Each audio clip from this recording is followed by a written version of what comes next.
last time I talked to Ken, I told him to leave that Jenkins dude alone. I told him he was trash. Listen, you need to stay on here. Wait. You won't smoke? I told you he was trash. You won't. I told you get Liam Eichenberg from Notre Dame. Keep him on here. No, Shawn, do you have some word? Notre Dame turns out real offensive line. Wait. I don't want any of this smoke. Do you want to stay for a little bit? Because there's someone here that can debate you on this. I'll sit back and just watch. Oh, I got Bring all them. day. Let's run these guys. These guys have been waiting. These guys have been waiting. I'll stay. Yeah, cool. These guys have been waiting to meet. Cool. So listen, excellent. Let's take a quick break. On the other side of the break, we're gonna bring in my guy, the draft doctor himself, Phil Toshin, and it's gonna be an interesting conversation. So don't go anywhere, folks. It's about to get live right here on Shawn and Maya in the morning. Keep it locked right here on Sports Zone Chicago.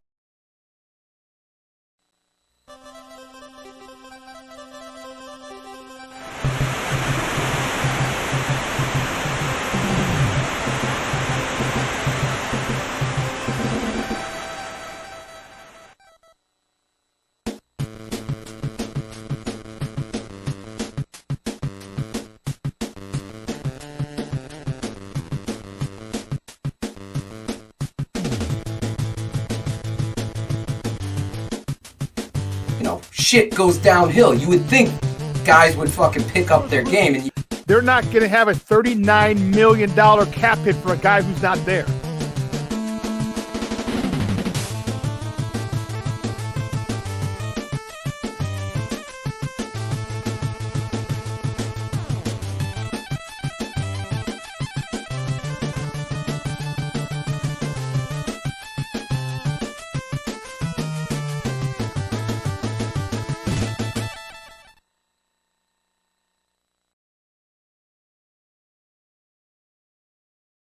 Welcome back to Shawn and Maya in the morning on Sports Zone Chicago on this TGI Mickey Ficky Friday.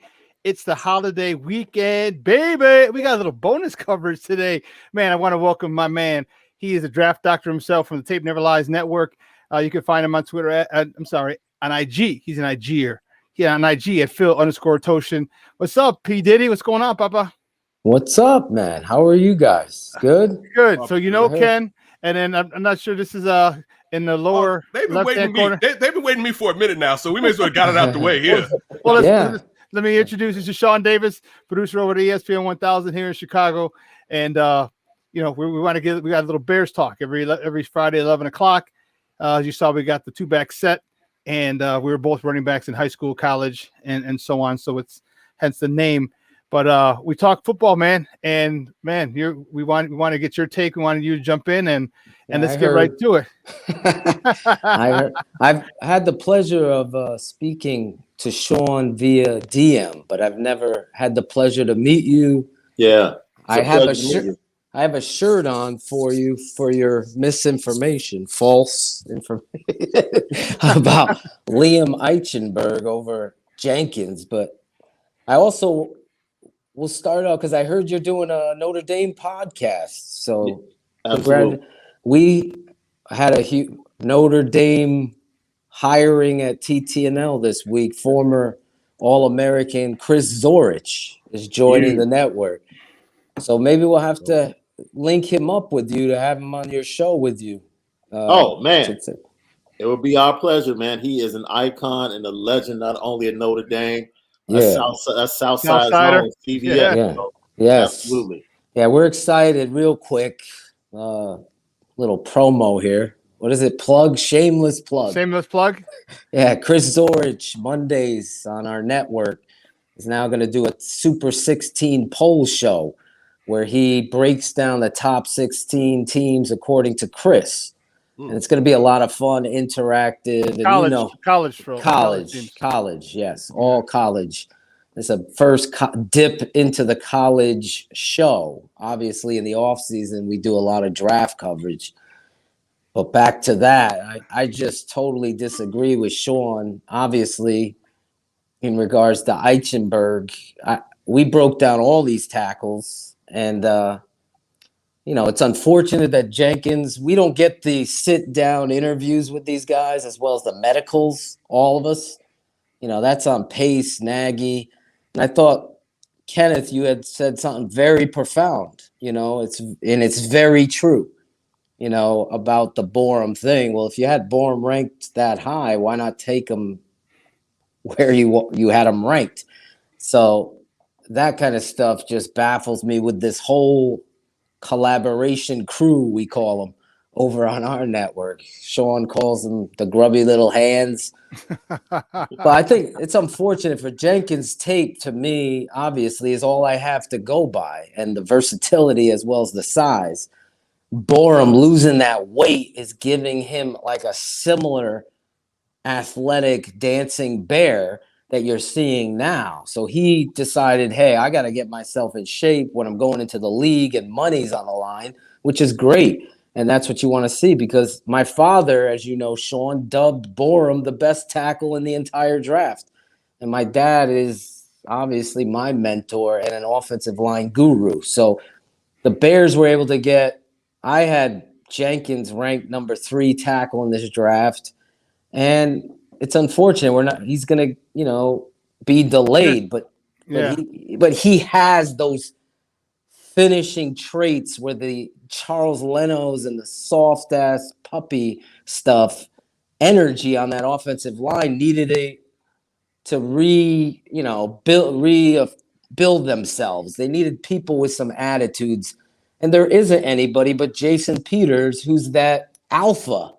Even Cody Whitehair. Remember, Cody was at center, James Daniels at center. James Daniels isn't loud enough or whatever, so they moved Daniels from the position. Now you got Mustafa in there.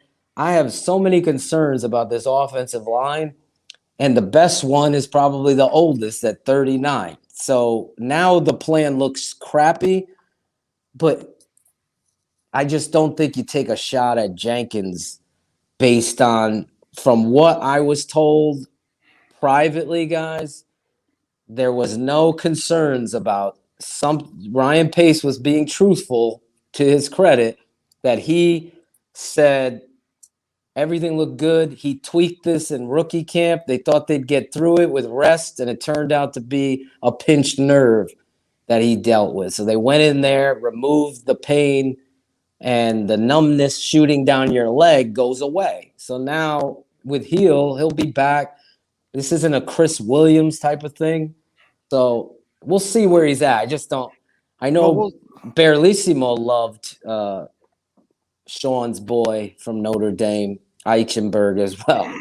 Well, and that's the thing. Anytime you go under the knife, it's not a simple procedure, Right. And especially when you're dealing with a back, and that's the thing that causes me for concern, because that's your brace. You got 280 to 300 pound linemen, pushing against you. And you gotta fortify.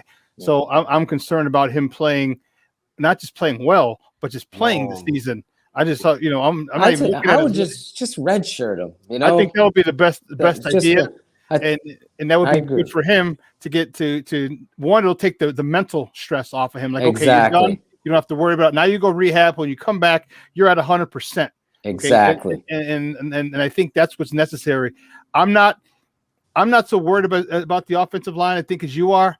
I think Kenny, how many times have I said this? If you run the ball, I think it's going to eliminate a lot of problems. Well, but they're not going to run the ball. And I know Shawn needs to chime in, because, matter of fact, Shawn, you chime in. Go ahead.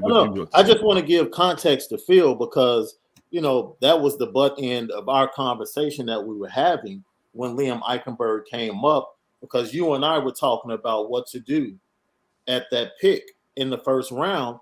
And my concern was, at that time, we were discussing, do you move on from Akeem Hicks or do you move on from Kyle Fuller because of the salary cap? And based upon that conversation, my choice was to keep Kyle Fuller, because I didn't trust Jalen Johnson as your number 1 defensive back. And we see right now that defensive backfield is a huge question for this team. And I said I would much rather move off of Jenkins in the first round, take somebody like Eichenberg a little bit later, because I know I can get him later. And I would like to, I forget the kid's name from Alabama.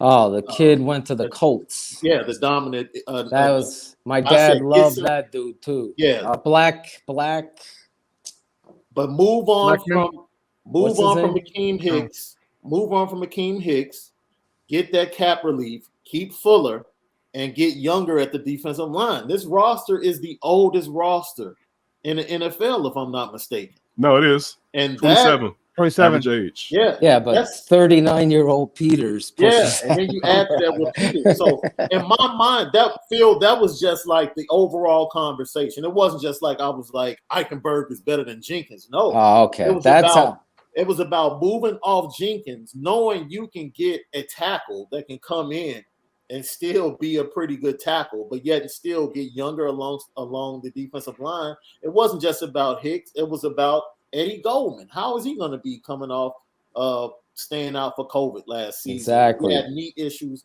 before that. So does he come back into form? It was all of those things that made me believe that, going defensive line. Leatherwood, that's it. And possibly keeping Leno as well at left tackle while you bring in Eichenberg and go with him at the right tackle, of however they wanted to do it. I just wanted Kyle Fuller, a young defensive lineman, and then another tackle in the second or third round. If they really love Bourne, they could have taken him in the second or third round. Not Leather. He meant the D tackle. He meant someone to replace Akeem Hicks, Bellissimo, not an old tackle. Yeah. No, he's not. He's saying he was saying to replace Akeem Hicks and get the money by getting the 5 technique guy from Alabama is what he's saying. Oh, okay. See, Bellissimo, you got to pay attention, Bellissimo, while you out there just posting. But listen, look at that. Look right there what he just wrote. Leno is a bum. Look, I'm gonna say this real quick, and I thought about this right here. I don't love, and I'm being facetious. I don't love men. All right, outside of my son and my brother that passed, I don't love men. Because some of y'all are loving men too much, right? Like it's getting too like nobody loves Charles Leno Jr. Nobody loves him. Like no only reason that you wanted him here was availability. You let Jenkins beat that man out. All right. If Jenkins beat that man out in camp, then you don't have to pay him for the rest of the year. But you let it happen. That jump really messed up this offensive line. Am I saying that the difference between this offensive line is Charles Leno Jr.? In a way, yes. Right? Because all you had to worry about was right tackle. Think about it. You'd have had Jenkins if he was healthy, but Jenkins would have got hurt regardless. You still would have had Ifedi and Larry Borum, and you could have been like, all right, let them slug it out for that one spot. They wouldn't have drafted Borum. That's the problem with your theory. That's why I think you alleviate Leno because he's a waste. Phil, let me finish. All right. We still don't even know. I know the high value that you all have on Larry Borum. I don't know what Larry Borum is until he gets out on that field and proves it. I'm telling you, that was going to be my whole rant today is the fact that your offense doesn't have Borum starting at right tackle over Ifedi. That, to me, is a mistake. Mustapher inside at center is on tape horrific. I only go by tape. I don't give a crap about their names, what they get paid. Charles Leno is a hurdle to the quarterback. That's it. If you're a good hurdler, you're going to beat him. He's nothing. So having him in there was just a safety. It's like having training wheels with a kid that knows how to ride a bike. But no, you should have because you don't have you have nothing right now. You do. You got Jason Peters, who at 48 years old will be better than Leno. I'm telling you right now. But see, no. The problem with that. Wait. The problem with that is this. Even with Leno would have been there. For us, the first just think about what you just said. You want a red shirt Tevin Jenkins, right? The problem with red shirt and Tevin Jenkins is Jason Peters isn't going to last this entire season. You don't know that. No, just like if you know Borum can play, I know from the fact that the last 4 years that the fact that Jason Peters hasn't finished the season. I look, that's been proven. He hasn't finished the season. That's I thought it was 4 the years last straight. year. No, the last 4 seasons he has not. He's been hurt all of the last 4 seasons. He's not played a complete season in 4 seasons. So that's proof. All right, but you still have Larry Borum that could play left tackle. I'm watching him on tape dominate against the Titans when he's given the opportunity. It's not even Ifedi becomes a liability. Again, this is where I question the Chicago Bears in regards to my backyard with the Patriots. I live in Patriot country. There is a level of accountability that you play, not politics playing, performance playing. Charles Leno lasted and was consistently on the field only because he didn't engage as you're simulating your offensive line with toughness at all. He became lackadaisical in effort, and he just wasn't. I know too much behind the scenes that I can't share. He was a cancerous energy in the locker room. You don't need that kind of person in there. So we don't want to get into the other stuff with his wife. If you can search that on Google, that kind of stuff that was crazy. Separates a locker room. It's just no way to be continuing with that shit. So I'm just keeping it 100 like I do on the show. Charles's tape, awful. Not good, not average, awful. So you root good for Pace. He identified it. He took a shot at a guy that I thought was a first-round pick. He got hurt in camp. Everybody that I talked to cleared this guy from the injury concerns. The talent is there. Now, as Shawn says, mentally coming into the league for any rookie is a mountain you got to climb. You got to establish yourself. It's a total adjustment. Now he's got time. Jason Peters, maybe he surprises and lasts. That's fine. But he is an upgrade game 1, game 2, game 3, however, to it. It allows Borum the opportunity to learn behind a guy that does it right, as opposed to a guy that goes out there and gives half-ass effort.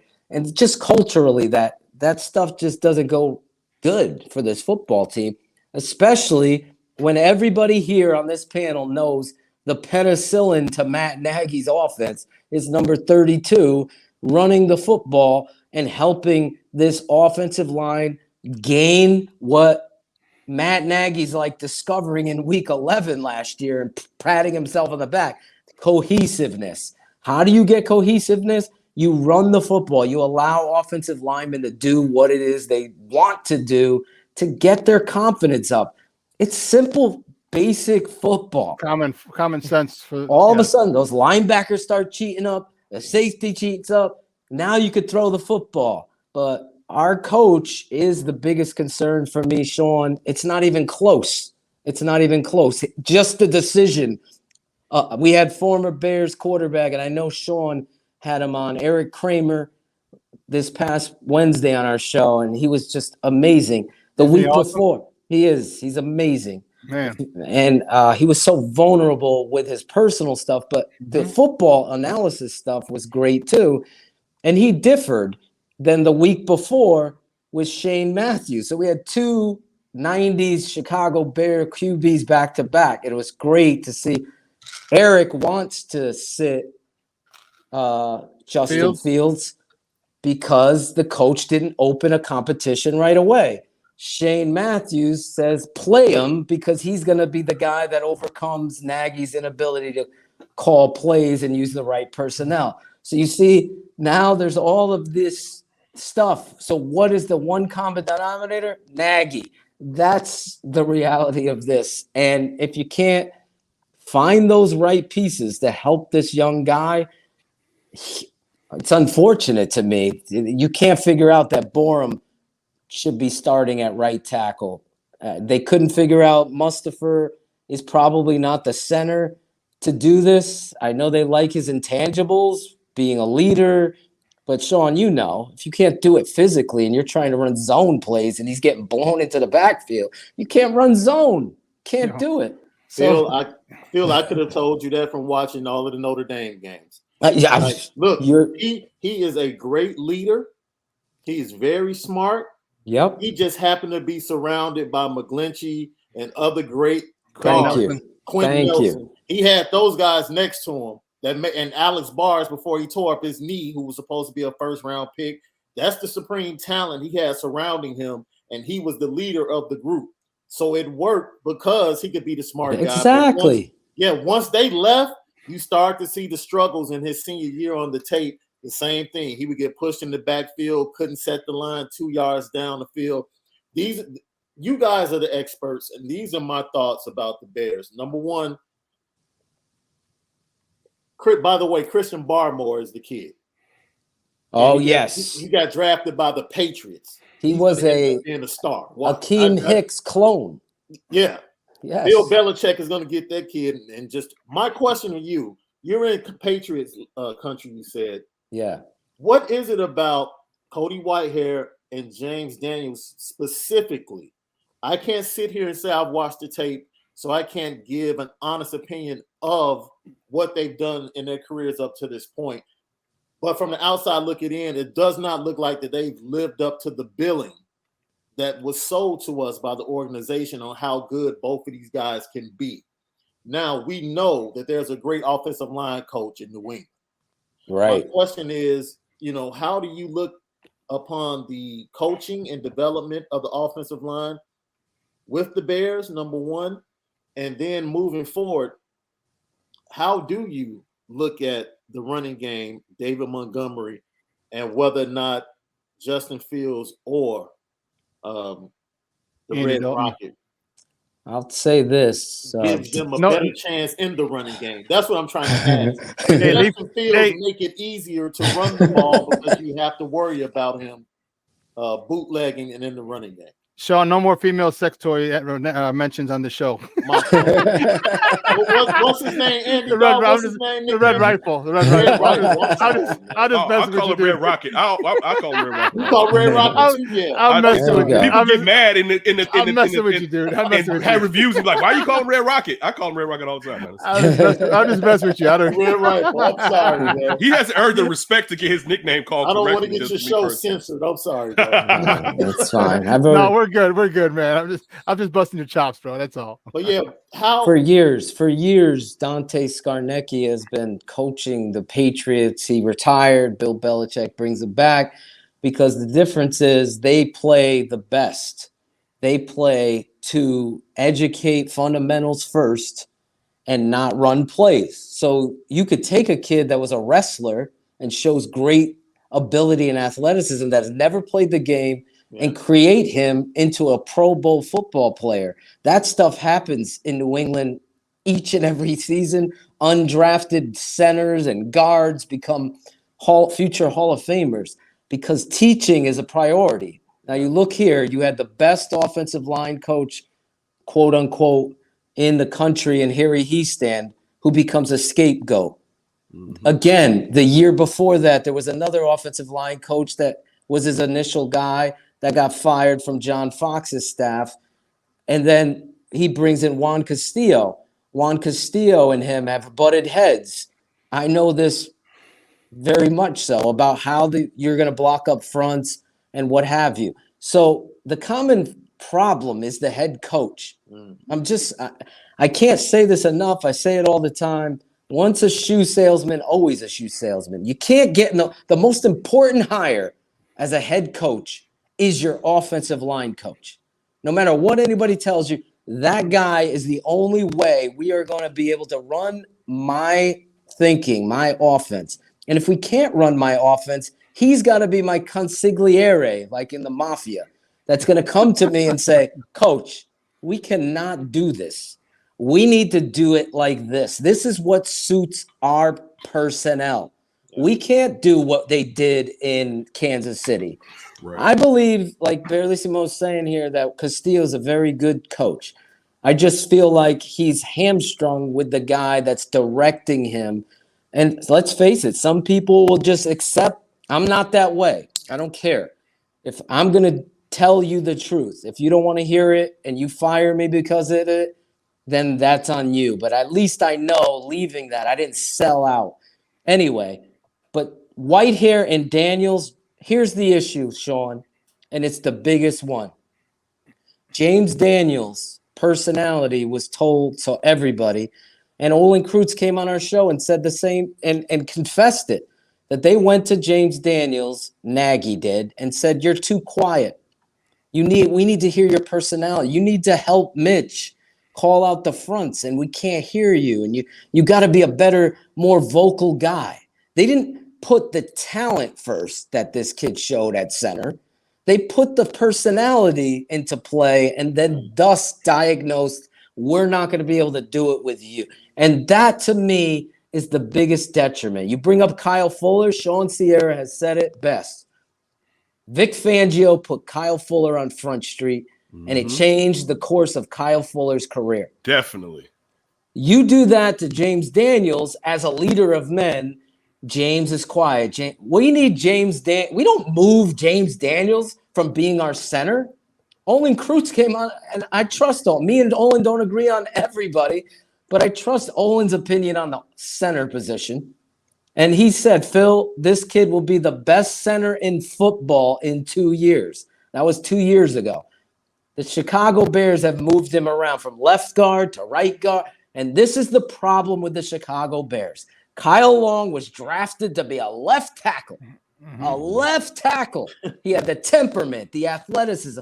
I'm down on the football field in Cleveland with Coach George DeLeon, who was the offensive line coach at Cleveland at the time, with the best left tackle maybe to ever play the game. What's his name? Thomas, right? Not Stan Thomas. No, it definitely wasn't. What's his name? Something Tom. I always forget his first name. Joe Thomas. Thank you. We're watching Kyle and George DeLeon, and I'm paraphrasing the quote. He's like, they got this guy at guard. And he's giggling. Like, it doesn't even, I could get 15 guys to play guard. I can never find an Adonis like that with that temperament to play left tackle for me. We're lucky we got that guy who's the best. You know what? Chicago would maybe have the best of all time if they had put him out there. And that's the freaking politics all the time, Shawn. Wow. It just drives me crazy. Phil, real quick. What offensive lineman outside? You say center, you go with Olin. Outside of center, what do y'all disagree on? What players do y'all disagree on? Well, we disagree on Sam Mustipher, who's a center. He believes in Sam is going to get it. I said I just don't see it. I know he felt much like you, being transparent, that you're better off cutting Jimmy Graham than Charles Leno. Just have Charles there as a safety net. I felt like Charles is, I knew a lot more of some other stuff with Leno than I think I was never a big fan of cutting Fuller. I thought that was the worst thing. When you have that defense the way it was, and it's not like he was a first team All Pro or anything like that. So and you say that you never get first team All Pro, just they're cut for a reason. Well, they are cut for a reason because our organization is idiotic in times because you don't put a person. Talent. It's a homegrown talent and a guy who had worked his way up to the top 2 or 3 cornerbacks in the NFL. Yep. He brought the bone, even in this league where you can't bring the bone as a defensive back. How many times did they throw the flag on him? And he's like, no, go to dig. He was separating the man from the ball crazy. Oh, yeah, you're right. You led with the shoulder. You didn't lead with the head. But he was separating receiver from ball, and you got rid of him. And now he's not even starting in Denver. He's not even starting over there. And he's not? They got a couple other guys. He might be their nickel corner. Which is crazy. Crazy. That's crazy. You're not even they drafted the kid from Alabama, right? Yeah, they did. They drafted the kid from Alabama. Vic loves corners, man. Yeah. Because he knows in order to do some of the things aggressively, he's got to have those guys that can be physical, that are going to be willing tacklers, and that can man up. So allow me to do some of these split schemes and be aggressive. Stunts and whatnot. He's got all that stunt. I want to say just one other point on top of that, Shawn. I think when you get a professional, and this is Ryan Pace's fault, that does the extra, that sets the tone and is different than Eddie Jackson and others that talk about it, this is a be about it guy. He single-handedly won 2 games for this coaching staff because of his turnovers of physicality, to your point. So I was totally livid because I was such a huge fan of Kyle Fuller's game. Kyle Fuller, the person, is so quiet. I don't even know the guy. So, but homegrown talent, a leader, because he got called out on Front Street, like you said, and then became a tireless film studier. You talk to Jalen Johnson and all of those DBs, they're like, oh, Kyle made me learn pad with him everywhere. Yeah, exactly. Yeah. So I totally agree. Do you guys get tired of all of the comparisons to the situation with Andy Reid and Patrick Mahomes? Yes. Oh my God. That's the dumbest. Dumbest. Because you know what? You know why? Because I think the Matt Nagy situation with Justin Fields is more like Deshaun Watson and Bill O'Brien. Thank you. That's a great one right there. That is a great. The craziness is this. We were doing on Under Center, right? And that me and Hulk hadn't talked about this. And I was like, listen, anybody doesn't think that if they would have played Patrick Mahomes at the end of the season, his rookie year, they probably would have gotten to the Super Bowl if not won it. There was no tape on him. And everyone thought coming from down in Texas Tech that he was going to be a turnover machine, right? So you wouldn't have known what to do with him rather than going with Alex Smith. And Hulk's like, yeah, I've been saying the same thing. There's no comparison. It's stupid to even say, especially when you talk about Andy Dalton compared to what Alex Smith was that year, because this was Alex Smith that was actually risking it for the biscuit, right? You watch Alex Smith forever. He was check down Charlie. You know what I'm saying? This was actually Alex Smith going deep. So I wouldn't have done. I would have moved on to Patrick Mahomes later on that season. But I'm with you, Shawn. That Bill O'Brien thing is scary. I mean, the thing is this, and for me, having an opportunity to interview Matt Nagy and basically tell him it's all on you. Like the thing that's been holding this whole thing back is you, sir. You know, and you know it. I mean, with what you were supposed to bring to the situation, you never brought. This is someone who had an affinity, wrongly placed affinity for him the first couple of years, right? But I'll give you another thing before, and it has nothing to do with this. I was interviewing a cat from Locked On Ravens podcast yesterday, Kevin Ostriker. He also does Ravens Wire, right? And one of the things I was paying attention to was how many of the Ravens players, the damn Patriots were either trading for or picking off when they released them. The Ravens have traded away like 3 of their damn draft picks from this past draft, right? But they brought in the Patriots traded for Shawn Wade, I believe, a cornerback, and they also they brought in Mason, my favorite guy. They brought in Mason, a fullback. Yeah, I was on my knees praying we would draft that kid in the 7th, and I was can we pick him up? Wait, just hold on to that thought, because you're going to piggyback on this. Just listen. This is the thing that we have to be paying attention to, Bears fans. All we've been paying attention to all week is, oh my God. And listen, I like Snowden, right? We talked a little bit about hoping that Travis Gibson can one day be Mark Anderson, just be a one-trick Charlie, just to get some cheapness out of something like that. But the fact that all of your players that you drafted made it to the practice squad should also be alarming, because you notice with these other teams, their players are getting snatched up because other people have graded them the proper way. And that goes back to earlier when I was talking about Tevin Jenkins and Larry Borum. They lucked out this year. The problem is, what if you do that next year and you don't have that opportunity? And that's where people are like, calm down, Ken, they got both of them. I'm not talking about having both of them. I'm talking about someone's not doing their job correctly. And the proof is just in the pudding. And it starts with Pace, but I mean, at least Pace has done some things, but Matt Nagy, it's been invisible compared to what he was supposed to bring to the table. I just want to double down on Ben Mason. So when the rosters are cut, right, and I see J.P. Holtz make it for the Chicago Bears and might be the worst football player I've ever seen at a position that he's expected to be physical.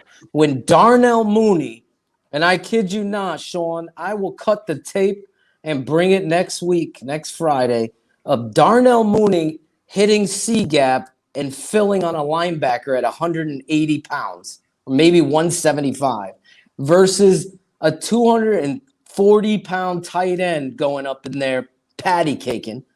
We got an issue. And then Ben Mason gets cut by the Ravens, in the final cutdown, and New England, they see it. This is your fullback / wingback. This kid out of Michigan, I wanted to make sure the Bears drafted him to replace J.P. Holtz. This is I couldn't believe that J.P. Holtz, him, Iggy Abunaway, and Josh Woods have no business being on this roster. I don't care. I got to find 20 guys hungry to play special teams on the street. You kept these guys to cover your ass because you drafted them and you want to, make your way, or you invested some money in Woods because he wasn't drafted out of Maryland. But seriously, those 3 players are a showcase to me. And I know, they're bottom of the end of the roster.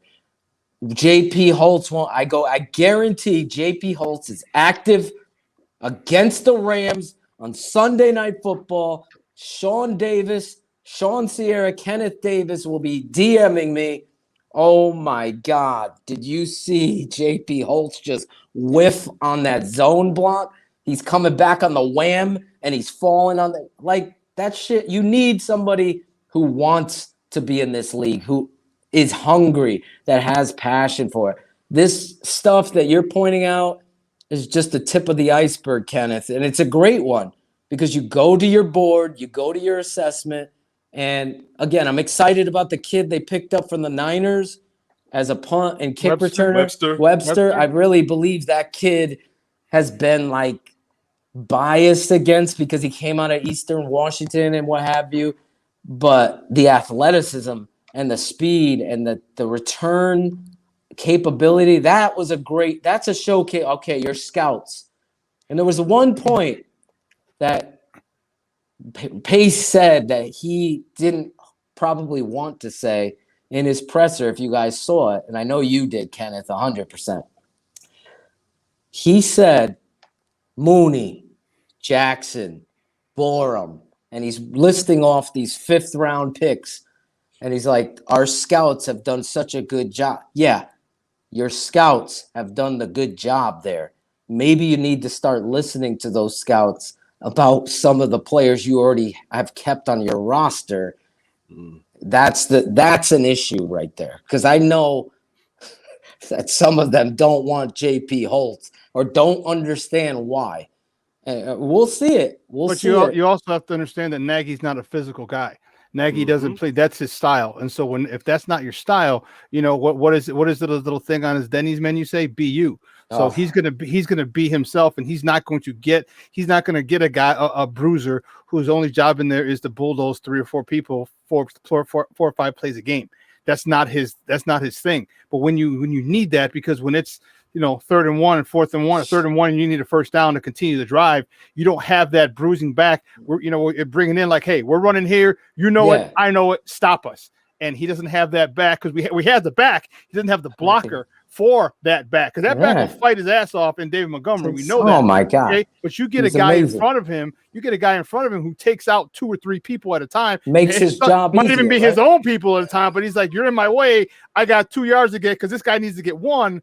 And that's not his moment. That's not his MO. And that's going to be the issue. That's where that attitude with when Tevin Jenkins gets back, but the attitude of Larry Borum and with Jason Peters, that type of attitude on the offensive line is what wins games. Those 3rd and 1s when you have a 4-minute offense and you just run it down their throat and they can't stop it and they know it's coming.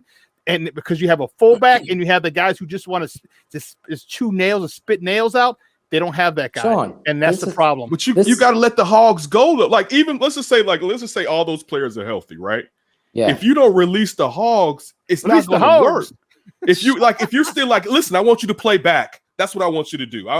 Hike back up. If you're never telling them exactly, if you're spending majority of the time being like, all right, we're going to be finesse. I don't care what Juan Castillo can do, and I don't care the type of edge these guys have, because even if they're guys with edge, if you have them being soft, as I look for words that won't get us in trouble, if you have them playing soft majority of the time, and then you want to strike them and say, now I want you to be the rugged Hogs that can get us 2 yards, you can't do that. You have to set them up and get the muscle memory of going and getting off the damn ball. And that goes to, regardless of whoever the line is, Matt Nagy. And if Matt Nagy is what you just said, Shawn, the BU quote, all right, if Matt Nagy is never going to learn there needs to be physicality in football.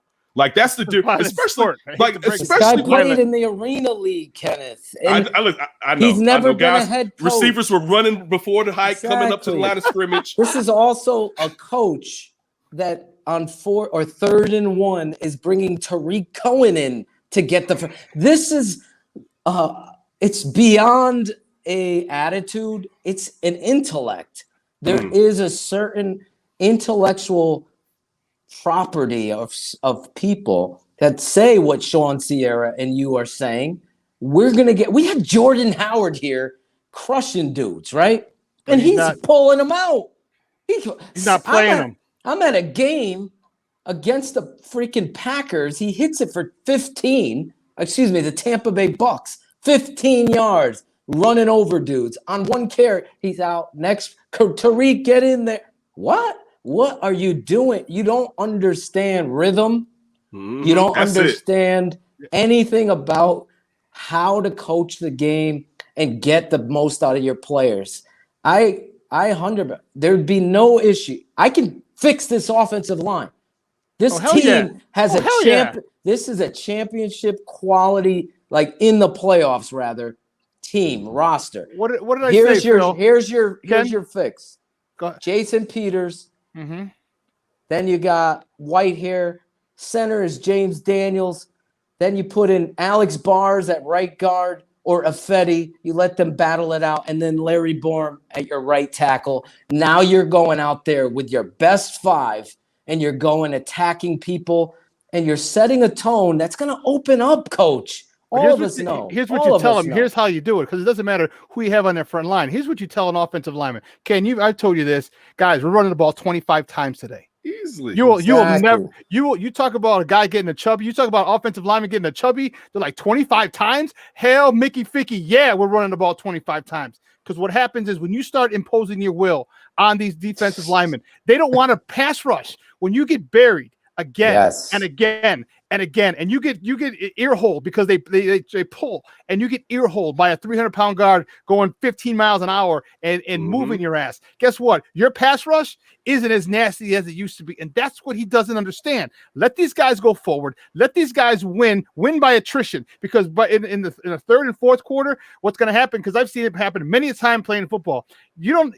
The will to win is not even there. It's the will to compete that's even gone. Not even the will to win. The will to compete on defensive linemen is gone, because you're getting manhandled again and again. I had linemen who be like, I shit you not. They'd be like, hey, listen, we're running right here. Stop it. I'm like, dude, what are you doing? He goes, they can't stop shit. Watch. And boom, that dude was 5 yards back. This dude was blocked over there. And by the end of the game, they were hurt. Their hamstring, they had sore lips. Like, get out of here. Why? Because mentally, by getting worn down and being physical, they won by attrition. These guys don't want to do it. And Matt Nagy doesn't understand that if you do that, guess how easy it's going to be for Andy Dalton or even Nick Foles to pass the ball when these guys don't want to rush because they're getting their ass kicked for 3.5 quarters.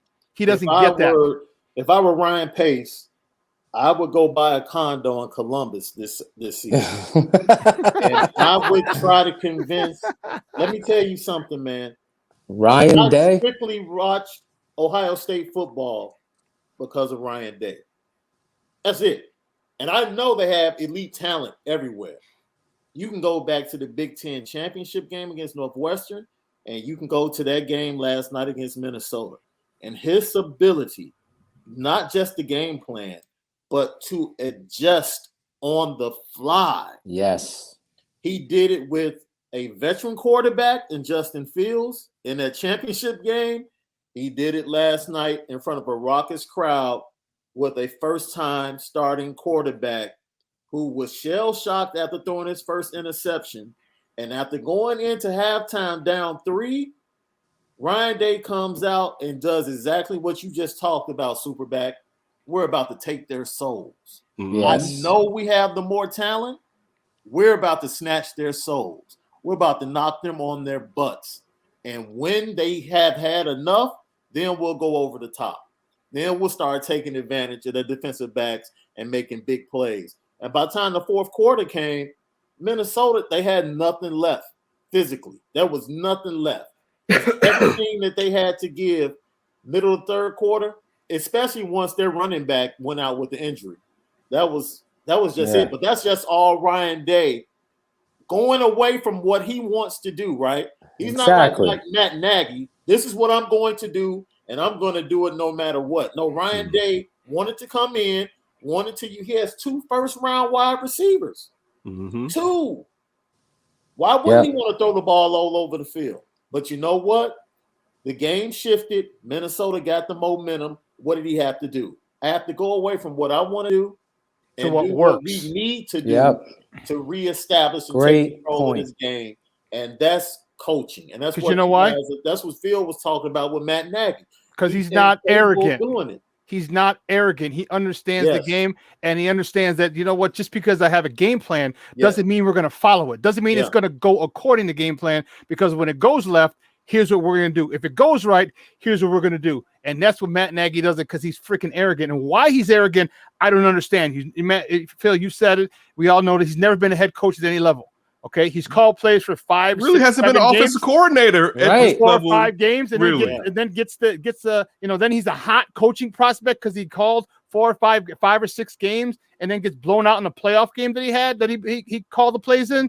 So why he got it, I don't understand. Why he has the arrogance as if he was a Bill Belichick, or if Brian Daboll came out and had a little arrogance, I could see it. Look what he's done over there in Buffalo when they want to kick Josh. They wanted to. I kind of want him, Sean. I think I may be leaning towards him, Sean. Shoot. To be honest with you, I want to tamper in on his ass. Like, hey, listen, we'll send you some people over there, with some envelopes. That dude, I want him here. Imagine Brian Daboll and Justin Fields. Get the hell out of here, man. He's going to be a perennial MVP candidate if that dude comes next year. Here's why Sean Sierra and Shawn Davis are right. For the fan that's saying, well, you guys are being so negative.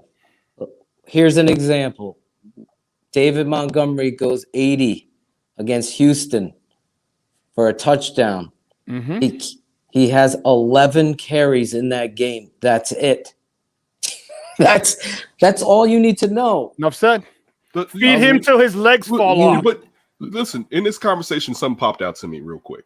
Just thinking about Matt Nagy, and this is letting us know that this season may not turn out that well. We keep talking about, Sean, we said for years, 20 carries, right? And you just said, Phil, the 11 carries. Do you understand the common sense with football, especially depending on if you have the lead, but not even if you have the lead, depending on if your offense necessarily isn't high potent and you want to keep that other team's offense? Common sense tells you to run the football, but the point I'm going to get to is this. In the second half, at least, Matt Nagy's running backs should have gotten to 20 carries, just trying to run the clock out and keep the other team's offense off. This is common football sense. So let's just take away from starting the game off in rhythm and being cohesive. That we've talked about Matt Nagy not having rhythm with his offense, and it's hard to explain that, but when you see it, you can tell it's very disconjointed. All right. But the real point is this: towards the totality of the game, but even common sense in football, he doesn't run the football. Just comments, regardless if you want to be sexy and air it out at the beginning of the game. I was talking to somebody for the 49ers, and this was this kid didn't know. He didn't see the 95 team. And I told him, I said, man, listen, that team was so good that they would blow the team out in the first half, and in the second half, they would just sit and coast and let that team kind of just play back. This is Deion Sanders, Burton Hanks, Steve Young, that team from back then, right? But what I'm really trying to say when I'm listening to you all is there's no hope. And I'm being honest, and I want to have hope because I'm a Bears fan. But when you look at the fact that in commonsensical ways, Matt Nagy refuses to run the football, and for us to think that now he's totally going to change who he is and change his spots, that doesn't make any sense. And again, I want the Bears to win. I want the Bears to succeed. But this gentleman, and again, I think Mike Nagy is a decent person. All right. I think he's arrogant, but I think he's a decent person. But when it comes to coaching football, this is not his forte. And it's time. I mean, I think most of us here are honest about it or whatever.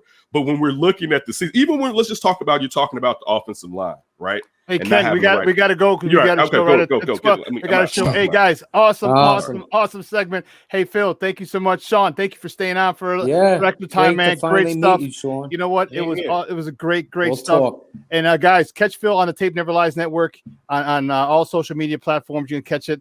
TheTapeNeverLies.com if you want to be a paid member and get some of his extra film analysis. Make sure you check it out. But man, this was an awesome show. Great going into the Labor Day weekend, guys. We will not be here on Monday. We talked to the bosses and they're nice enough to give us the day off. So we will not be here on Monday. We'll be back on Wednesday, 9 a.m. to noon Central Standard Time. We'll see you same bad time, same bad channel. So for Phil, so for Shawn Davis, so for Kenneth Davis, for my guy Ivan Vargas, guys, we had a great show. Thank you so much for tuning in. I got to run. I got 2 more words for you. We out.